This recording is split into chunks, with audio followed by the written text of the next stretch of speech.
Welcome back to another episode of the Bookfest Club. I am your co-host, Jay. And I'm your other co-host, Jules. And today we are finishing up Capri.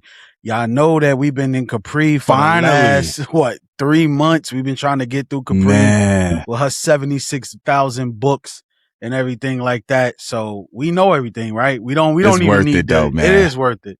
And we don't even need to keep the people waiting, brother. We don't at all. Because guess what? We have our critique rubric, right? But we've been through the rubric so many times, Jules.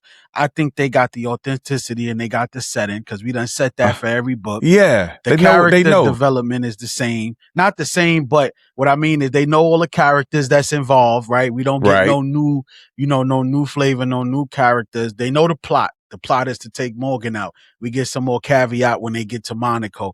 Right. They took him out indeed. And we know the real message, man. So let's just talk about the book because we know everything else, right? So the overall plan was to take out Morgan, right? They set up this big deal for Monaco and everything like that. How was that setting in Monaco for you? Man, it was beautiful. It seemed like a change of pace from the city, right? They're racing cars there. They're, even when they went shopping, I could kind of get a feel for where they were. It seems like the ocean was always in the background. Whatever was going on, it just seems like the ocean was always on the background. It seems like the air was better out there, better quality air. There was zero pollution. It just seems like it made me feel like I need a vacation, bro. Yes. So they had it all figured out. Everybody in their nice little shoes with no socks in it, you know what I'm saying? Yeah. Pants come up to the ankles, you know what I'm saying? Like they go down to the ankles and it's like that's the type of vacation you want to sit in. They got the sunglasses on, cool breezes and everything like that. Yeah. So it's definitely give you that vacation set of mind. And then they flying private. They flying PJ. Yeah. You know what I'm saying? They shopping, they plotting. You know what I'm saying? Shopping and plotting. That should be the name of this book. Shopping and plotting. There you go. You know what I'm saying? They moving through Monte Carlo like bosses, And I love it, man. International level family business, man. You know what I'm saying? They swiping cards and they slashing necks and giving them happy lower thirds. And I think the plan to kill Morgan, it wasn't like I thought we was gonna get like some Tom Cruise level Mission Impossible, but they kind of just he was grabbing Capri to take her to the room. I don't know why he thought he was gonna beat. Like that was kind of weird to me too. Like why would you think grabbing her up and taking her to the joint was gonna make her, but he said some wild stuff like what Negro you let mess up your body. Like that was funny going up the stairs because she said I had to wait. He was the picture child. Yeah, she let the secret out the bag. Yeah, right then and there, being pregnant. And I knew that was gonna be his ending. So I'm wondering like how Capri look and built because if he couldn't tell, right? I guess he just thought she was thick or something. I don't know. And maybe had a little belly on her, but nothing too crazy. Yeah, but nothing too crazy. Yeah, and I just think I don't know why he thought that he was gonna beat. Like that was crazy. Like you was never gonna smash, and then you just grabbed her off the dance floor and just took her upstairs to smash, and then you got stopped by everybody. Man, listen, the rabbit came out the hat. Like got stopped by everybody, bro. But this wasn't even the integral plot. Like the integral plot, I think you know what I like about this Jahquel writing? This Morgan was the end game, right? And we find out that they got to kill Morgan. They kill Morgan, right? But it was the way and what happened that we get a whole nother storyline that's going to build out because we find out that he won't even really going after them because of them, right? Do you remember? Like, what was he going after? Go ahead. I thought he was going after them because of, you talking about Morgan going after the Delgados? Yeah. Because of Dez. Exactly. Dez took his girl. Papa Dez took Morgan's. Yeah, man. Took my Anaya. Yeah. Like that he could have had anybody. He had to take. So he's took your chick, smashed shoulder shrug. Probably threw her away or got her hooked on some drugs and then tossed her like she was a nobody. And then look, Dez like ain't even stunting it because later on in the book, Capri brings it up and everything, like, hey, we handle Morgan. And what's his real name? I forget the real name. What's his name? Dennis? Man, I forget his real name too. The cousins don't hold us to that. Right. Papa Dez says his real name. Mm-hmm. And then he was just like, man, that's in the past. Yeah, I He ain't ain't thinking even about giving. Yeah, I ain't giving that he ain't no even giving a love. Like, conversation, and Morgan bro. was over here. That's how you know, bro. Some of these dudes be really going outside like that. Like, For and they be real. going hard, and the next And dude real don't was even moving care. silence like lasagna. What Lil Wayne Right. say? The great theologian Lil Wayne said, Exactly. man, real G's, man. And Papa Dez is a real G because he ain't is. even giving no. He gave it No one thought. bar, like, man. Now, yeah. people want to know the story, obviously, because we know Dez is getting the story, but, you know, he just kind of shrugged it off. So we won't know until Dez's story, right? But that prequel gonna be so dope, bro. Yeah, it's gonna be crazy because now we know Morgan is in there as a young. It's gonna be a lot of 3/4 length leathers and jacket flapping and like hard bottoms and man. old cars and man, listen, bro. And then, I hope it take place in the 70s, man. Oh, it got to, because the kids is young, so it gotta take place like that. Man, it's gonna be like Carlito's Way times 10, bro. Turkey, man. You know what I'm saying? Like, I'm spending more bail money than I'm getting tail money. It's gonna be a lot of pimp analogies in there. It's gonna be a lot of pimping going on. I'm expecting to see that, but we know that Morgan gets done up by Core because Capri kind of gives him a little soliloquy, like, you took Cap from us. You know what I'm saying? You separated our little brother from us. You know what I'm saying? And we wasn't able to be there for him, so it's only right that he threw him in, right? But something else is happening right after all of that, right? So Morgan gets done off, right? Which I thought it was going to be more theatrical. Morgan was going to have more men with him, but everybody was in the room with him. Everybody, Goon came in there. He was, oh, thank God, Goon kill them all and get minutes to clean up. None of that happened. We all know everybody's in there. Quameer done punched him in the face for talking crazy about him. You know what I'm saying? Everybody's in the room, and Morgan is just sitting there crying. Morgan with no still teeth. think that he could wiggle his way out of this. Like, no, it's no wiggling, bro. You done off. And Core do him in, but it was another part, right? So we know that happened. Core but then Martin does something stupid, bro. Martin, Brandy's husband, does something crazy. Yes. He's in the doorway. He got the banger to Amy's head. Come on now. But he ain't about that life. Talking crazy to Governor Johnson. Yeah, he ain't really like that. Like, let's be clear. He's really not like that. And so my guy, he's not my guy. Let me stop playing. He's not my guy. I got issues with Capella. But Capella creeping up, he said, man, I had to really like subdue my emotions because like this guy is right here with a gun to the woman that I love. He got a gun to her head and then just do something right in the back of Martin, bro. Had to, because he had to protect his lady. You know what I'm saying? And they knew Cap. Once, I forgot who said he saw him, you know what I'm saying? But once he saw him, he was like, everything was cool or whatever the case would be. So Morgan is gone and Martin is gone. And Martin's reason was stupid because he thought he was going to because he put Governor Johnson in the seat. He thought he was going to get a promotion. You know what I'm saying? So while Governor Johnson and 40 is in the room with Morgan, like everybody that hatched the plan is in the room. So just imagine all of them in the room with Morgan. Morgan is finally dead. Everybody there except for Brandy. Yep. And he think he got the upper hand. And he's telling 40, like, he's telling Governor Johnson, you thought I was supposed to get a promotion, at least something. I helped you get a campaign. You got tattoos and you a hood dude, basically. And I got you in there and I deserve better. So that was Martin's reasoning. Why he grabbed Amy, I don't know. And then didn't Morgan think that Goon was going to be on his side? Yeah, that's what I said. Yeah. He came in there with the cocktail shrimp inside the thing and gave to the to Capri and then sat down. And I just imagine looking at Morgan's face while all of this is going on. His teeth is knocked out. He bleeding. He delirious. And all of this stuff is happening. But he's still talking crazy to the twins about their past with their dad. And he thought that he lost everything and he gained everything back. So the only thing he could do was just take out Capadonna. So, well, I will say this, man. Morgan kept that energy, man. He did all the way till his death. All the way to his death, man. Calling them Negroes and all that. He was definitely out of his mouth. With an ER. Yeah, he was definitely talking like we was back. Yeah, he was talking reckless, man. So Martin is clip, right? Morgan is clip, right? Everything is settled, right? Everything goes back to normal because this was what the main book was about. It was about reconciliation and was it loose ends? Loose ends, tying and up reconciliation, right? Because we also get the reconciliation between the brothers. Capadonna finally comes to his senses and apologizes to Capone. Remember when they was all on the terrace, Chubbs, Capone, and Capadonna. So that brotherly moment, what did you think about that?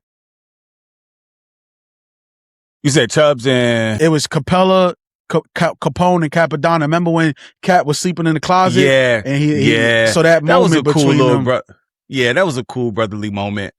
Even when they went out on I felt like they went out like on the back terrace, on the back porch. On the porch. Yeah, Capella came out there as well. I think that was dope, bro.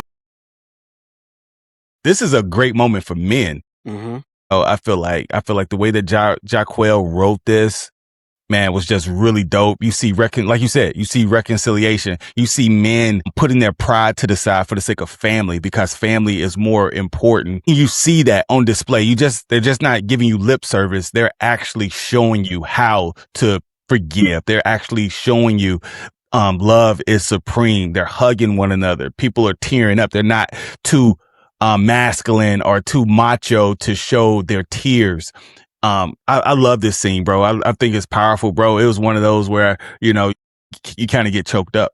Yeah, and I like the fact because Capella said some reckless stuff in the hospital, man. He said, you didn't raise me.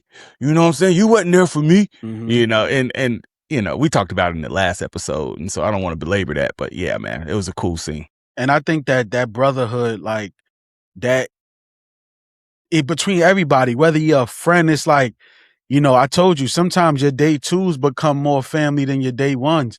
And it's like, you see that in this book. Goon, Qasim, they're in the same group, but Quameer and Capone are not, but they'll do whatever they got to do because they still family at the end of the day, even before they got with Capri. So I like how they always put their pride to the side for each other in order to accomplish a goal or look at the bigger picture. So that was a dope scene. I like the Capone and Capadonna making up. Capadonna coming out saying, my brother, you did what was best, you know what I'm saying? And I got to understand that, and I know you were sick and you was out here handling business. So he even says it himself. So I just thought in my eyes, he unlamed himself. But what do you think about, like, let's go into some of the characters and their backstory of the book. What did you think about Qasim and Blair throughout this whole time in Monaco? I think that was, I liked them in Monaco. I didn't like them when they returned back. Exactly. Okay. Yeah, I didn't like them when they returned back to New York. Man, Qasim and Blair, they both got a heavy backstory. Mm-hmm. Blair with the cancer, Qasim with the loss of his family, his wife and daughter. I like them in Monaco. I like them when they swiping. I like them when they're flirting. I like them when they're you know what I'm saying? I see him shooting his game. I love it. You know what I'm saying? Copping red bottoms with his black card. Like, I like all that energy. You know what I'm saying? I'm here for it, man. Because they got Monaco money with Staten Island problems. Like, let's be clear. Let's talk about it. You ain't gonna find this type of talking nowhere else. Because they swiping, right? But then when they get back, man, it's just like he's recluse. Mm-hmm. Back to square one. He's back to square one. He's back. It's almost like being back home is just a constant reminder of his loss and just a trigger for his grief. So, and then, Blair got her issues with this guy named Tukey, that's locked up, and he's still trying to be in her head and still trying to control her and manipulate her and play these mind games with her. And all while Brandy is trying to get with Tukey as well, which doesn't make sense. She's still going to see him. I'm going to just say, I don't like Qasim and Blair when they're at home. I just don't like it. Right. It just seems like they can't get right. Understood. It's a lot more distractions when they're at home and obstacles that get in their way. Yeah. With them. And then we'll learn more, when we get to Qasim with them. I did like the core Jeffy and Skylar, them talking about it, but not really going in detail because we know Core's getting the book. But, they ask questions. They ask Skylar, are you okay with Jeffy? And then, everybody is kind of trying to figure out, everybody know Core won both of them. So they're trying to figure out how Skylar feels, right? Because everybody know Jeffy, she with it. It's Skylar's the problem as far as like wanting to go in it. And then she says it like, yo, she's asked multiple times by multiple people. She's like, but I don't feel jealous of Jeffy. You know what I'm saying? I feel like we all and I won. feel like that's a genuine exchange there. I feel like that's genuine, as far as they're not beefing with one another. I agree. Exactly. And they're able to, and we'll find out more, but they just they keep on touching on it. You know what I'm saying? Them being a family and him having both of them, he explains to them. Every time somebody asks him, he explains, no, I want this one over here and I want this one over here, not together. You know what I mean? And I like how they keep on saying it. And then the girls are like, all right, we with it. You know, he's trying to build and be a protector and provide for her and show her. Cause Skylar is young. People got to remember Skylar mad young. So she's really not into it like maybe how Jeffy is right now. But you know, they're going to be into it as well. Right. Now, my thing was chapter 10, man. Mm-hmm. Because this sub story of Capella and Amy, finally, these two, the conversation they should have had probably 100 pages ago, right? Yes. They finally have it. They talk about the abortion, Landon, Shantae, the cheating, the drinking, Capella putting his hands on Amy. Everything just hits the table, man. They put everything out there on the table, and I like it, man. I appreciated Amy for establishing boundaries. Yes. Just healthy boundaries. That was really dope to see. Cause a lot of times when the man has the leverage, the man has the money, the man has all the things going for it, has the house, he has the cars, he's buying her whips, the whole nine. It seems like the woman just caves, and Amy didn't, because the Delgados, that is a powerful family, right? And the men in this family are strong and can come across overbearing at times. But if you're going to save a marriage, you're gonna have to get help, Capella.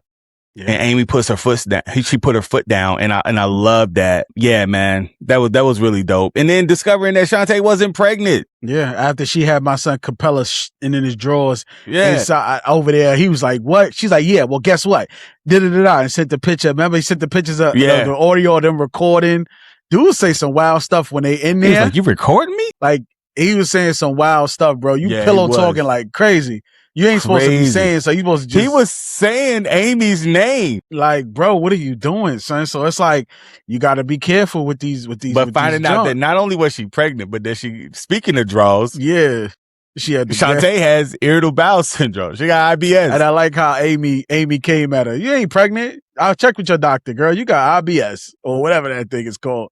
It ain't pregnancy. You just got some boo-boo. Yeah, like boo-boo. And I like how she got threatened. They put her in her place, you know, because she was acting like she was above the program. Like, you could get dropped off too, miss. Easy. So know your part and stay away from this one. You know what I'm saying? Yeah, Qasim got her right. He got her right. Got her right. Because she tightened her up. She was like that like that cousin in Soul Food. You know what I'm saying? She like the cousin in Soul Food. They got to keep her around because she family. Not the cousin in Soul Food. She is. That's who I compare Shantae to. You know what I'm saying? Dance for me. Man, sheesh. So it's like that portion of it was going on as well. That was crazy. And then once everybody get back, man, we just got babies being born. We got Raysan being born. We got the twins being born. Everybody is kind of taking that woosah moment. We know Goon gets locked up once he gets off because he was smashing his probation officer or parole officer, and then she violated him because you know how it is when you're not in tune with her and she get mad. So she violated, had to send Goon back up north, right? Right. And everybody is just home, right? Everybody is getting back down to it. Now, part of me feels like when I was listening to this for the third time. I listened to this book 3 times because we were going to record this a while back, and so I had to re-listen to it. So I finished this book a long time ago, but listening to it for the third time, and I thought the feeling would go away, but it didn't go away. I felt like this book kind of turned into a romance novel. Yes. A black romance novel after the death of Morgan. Mm-hmm. And I feel like I was like, man, what are we listening for? Okay, Tasha's still alive, but she ain't a big threat. She's not a big threat. That's a caveat. Cherry on top. She don't have no. She's struggling. She got this weirdo name. What's his name? Stubble. Like yeah, something. Who's not even in control? His name is not Stump. even in control because he only holding it. He only in control until Tookie come home because Rich got done home. And he proud to be number 2. He like, I'm holding it down so I can be number 2. You know what I'm saying? And Tasha just a fool because she just don't know how to choose the right side, bro. And she knows. Here's the thing. what's Tasha like? Tasha used to run with them. She used to cook for them. I don't know. And so you should. Why did did you pick? I just don't get it, man. It didn't make sense to me either. Yeah, and so I just feel like to me, it kind of fell flat. Capri 3.5 popping. Once Morgan dies, Rich and Morgan die, I'm just like, yeah. And then it picks back up with the shootouts because they had the shootouts on the FDR. And Elia getting some work, putting in some work or whatever the case may be. You know what I mean? Oh, yeah, letting that thing Elia, blow. she said, you know I got him, baby. All right, whatever. And then let out the window, you know what I'm saying? Take him out. But that's like, those are small scenes into, there was no storyline with those. Those felt like loose ends to me, you know what I'm saying? Yeah. To keep you interested and keep you going into, you know what I'm saying, into that moment. Cause even the Blair and Tookie, when Qasim followed her up there, and Capri finally putting her foot down with Brandy. You know what I'm saying? Don't get it twisted. I've held my man back from doing you in a couple of times because of your daughter. But the next time you overstep, I'm cooking your boots. And it's going to be me that cook your boots because I don't rather want him to do it. You know what I'm saying? In the trunk. Right. So it's like they really gave Brandy that act right that she need to like work on her own and get her own money. You're not living Brandy for free. You gotta get a job, baby. You know what I'm saying? At a marketing firm. Yeah, you gotta get a job. Put that degree to work. Right. Better make that thing twerk. Boy. So I just felt like this book after Morgan was the filler for everything else. Like it wasn't, they went on vacation, you know, after Morgan, they went on vacation, jet ski racing, you know what I'm saying? Spending more money, you know what I mean? Like just loving on each other, which is a good thing. That's why you say it turned into a romance. It was a thug romance, you know what I'm saying? With a sprinkle of, I'll give you a little bit more action, but it's not really pertaining to anything else because it's over for Capri. And it gave me 90s movie vibes too. Like, because like, you know how they end where they freeze the frame and they got a little blurb under there. Yeah. And then the song, hopeful. Yes, I am. Today, biggest music. Qasim went on to lead the Inferno Gods into the right New Year. Yeah. Brandy got a job working there. He got Brandy with the papers in her hand. Yeah, man. It was crazy. That's what it was. Because it's like, it was just a bunch of loose ends. I like that. That's probably the best thing. These four episodes. That music right there, bro. That's what it should. We got to do a reel with that. Yo, Tuki's still in jail. Tuki fighting in jail. And it's like, Tuki's still in jail, but Goon in jail. What did Goon say? Because he was coming home, he told the dude in jail. Yeah. He said, I ain't gonna beat you up. Because my goddaughter is about to come home. So I gotta chill. Who he talking to? He talking to somebody. Goon still saying, when it pulls on Goon as he turning around with the jail phone, Goon still saying F you me at the bottom of his jump. Hey, you know what it remind me of? It remind me of the clip on Nori from Drink Champs. He's a rapper too, for those who don't know. He was a rapper. He's a good rapper at that. He said, no, he was telling a story about Jada Kiss taking his dap back. Yeah. That's a crazy thing to do, bro. Goon still in prison taking his daps back. That's ill, bro. But what is the real message in this book, right? What is the real message in this whole book and the story, right? And I'm gonna let you have it, because these are your moments. These are what the people live for. You know what I'm saying? They want to hear from Jude. So what's the real message behind the drama, behind everything? What is the message? I think Capri 3.5 is ultimately about what happens when people decide to stop letting their past dictate their future. Right? I see that. Like, look at everybody. Look at Capella. Capella has to decide whether he's going to remain the man his pain created, or if he's going to change. Point blank. Amy has to stop pretending she's okay. Core has to decide whether being abandoned defines him, and he's moving on, man. I love the man that he is despite his story, bro. He's so confident. Even in the poly relationships, he's so confident. I love that for him. Zoya has to allow herself to connect outside her professional identity. She has to stop being lawyer lady, right? And she has to ask herself, man, Is this the relationship I want? It seems like she's pursuing that relationship. And Capri, the woman that the namesake of the book, right? Capri's entire story has been about identity, man. I could talk for like on and on and on about Capri. She spent years being Gene and Desmond's daughter, right? She's the Delgado little sister. There's no pressure there. She's Naheem's wife. Now she's being sworn in as attorney Capri, right? And I'm just like, that's dope. This is dope, because you got to think, when she got sworn in as a lawyer after she passed the bar exam, nobody was there. Nobody was there. Like, her husband wasn't there. But then she's getting sworn in as district attorney. And then, you know, Quameer's there, Peach is there, everybody is there, man. It's dope. And Support. She's Quameer's wife because she chose him. You know, it's not like her brother's life and her family's life. I feel like with Naheem, the life chose her, right? And Naheem was included in that package. But right here, finally, she's playing on her own terms. And now she's somebody's mama. And she's somebody, like the same Capri that walked up into the Rucker with you know what I'm saying? With the boy shorts on and the mics. With the boy shorts on, and it seemed like it's just all about her. And it's just, she's a mom now, bro.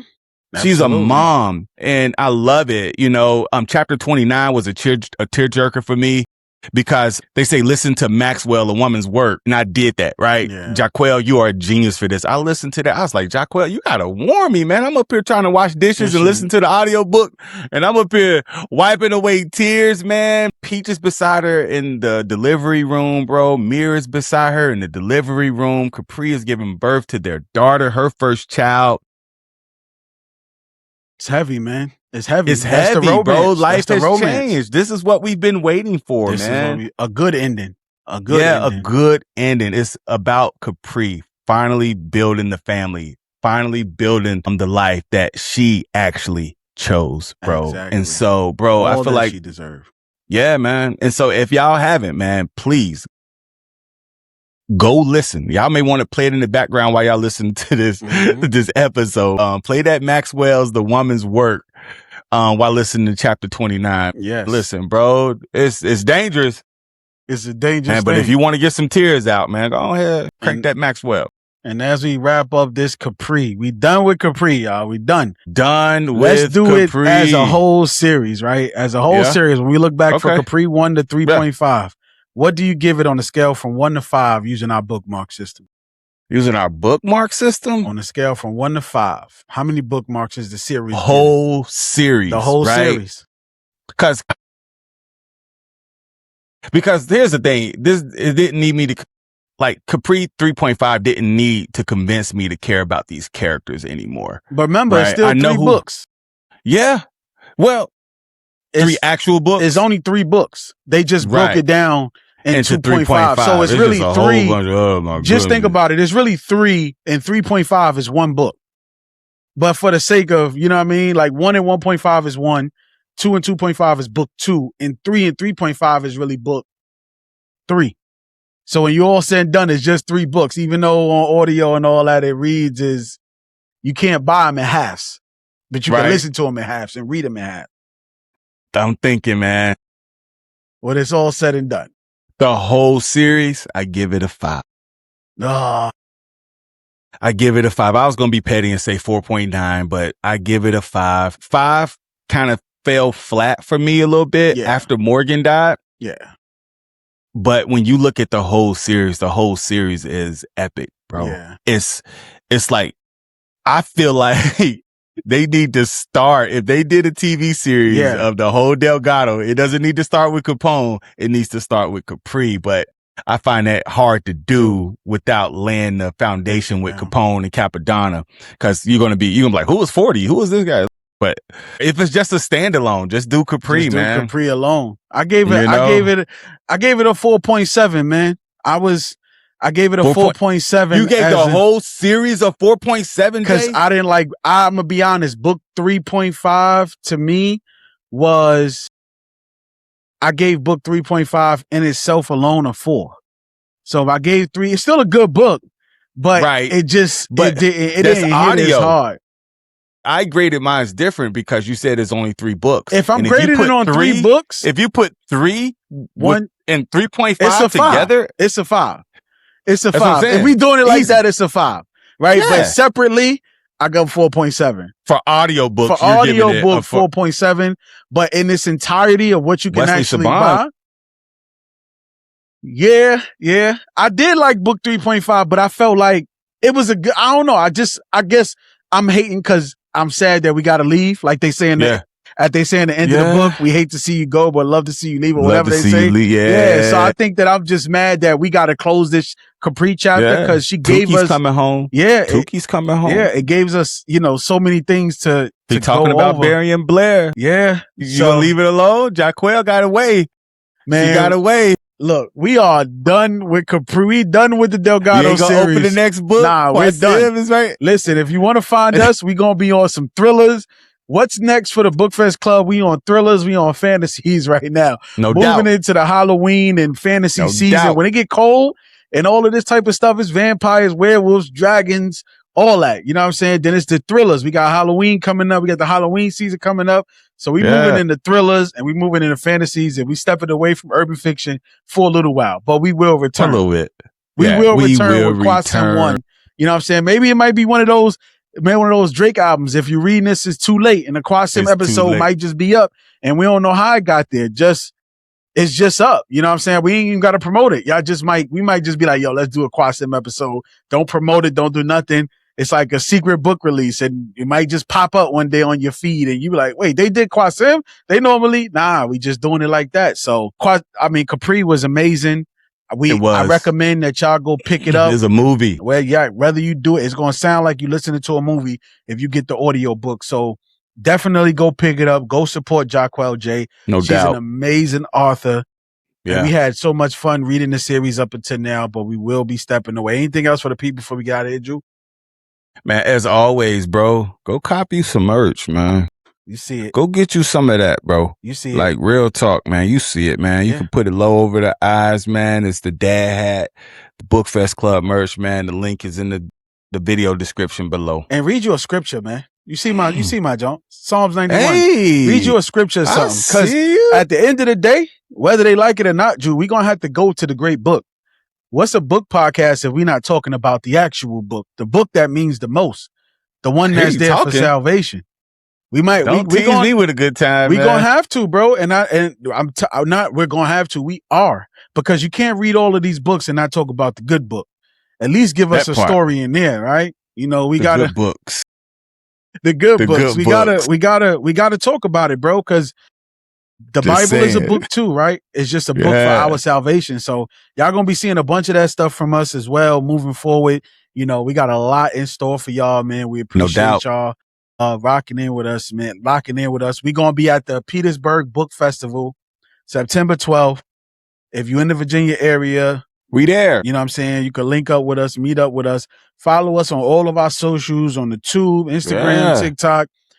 We hit 1K. We hit 1K on Instagram, man. Yeah, we hit 1K on Instagram. Thank y'all for that. You know what I'm saying? We on our way to hitting 1K on YouTube. I think we like no doubt. We literally 104 subscribers from YouTube, from hitting 1K on YouTube. So we thank y'all for all the support. Tell a friend, tell a friend, to tell a friend. Exactly. So I think the next books we got coming up, I don't even remember. I know we got a Frida McFadden book, The Witch.